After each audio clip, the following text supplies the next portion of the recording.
Hi everyone, I wanted to talk a little bit today about the recovery run or recovery session. So you might have a training plan that's got a recovery run element in it.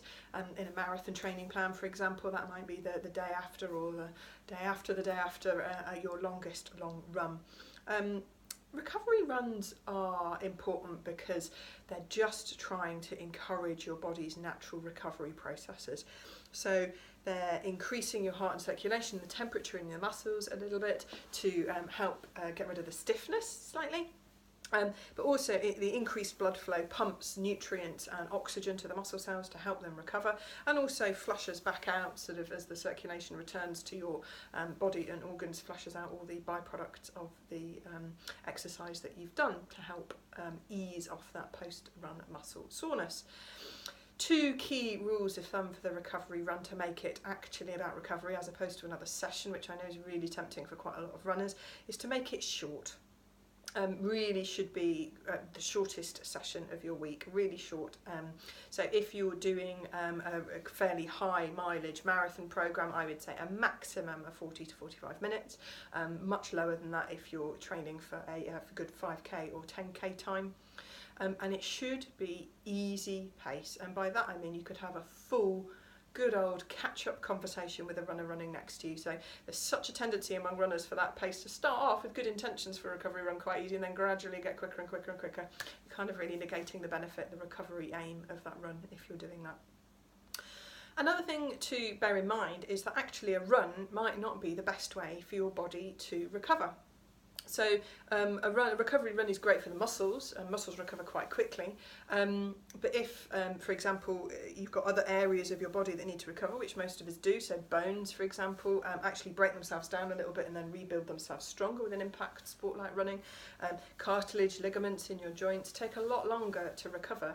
And actually, taking them out on a run where you've still got that impact element, even if you're not going for as long or for as fast a run, that might not be right for your bones, your joints, your ligaments, your tendons to heal. They might need something else. So what might the other options be for a recovery session? Swimming is a great one. Keeping things moving, mobility, breaststroke mobility in the hips, front crawl mobility in the shoulders. Front crawl is also great for glute activation, which is really key and handy for runners. Always should be an easy session, so no matter what you decide to do, keeping to that easy conversational pace. It's not a workout swimming or a workout on the bike, it's an easy recovery swim or bike session. Cycling is really good, either if this time of year, if you're able to, in the dark mornings and evenings, get out there and have a good easy session on the bike. Elliptical trainer in the gym if you've got access to one of them, or actually a nicely well structured yoga session, one that warms you up gently, gets you moving throughout the session and then cools you back down, can be really good for recovery as well.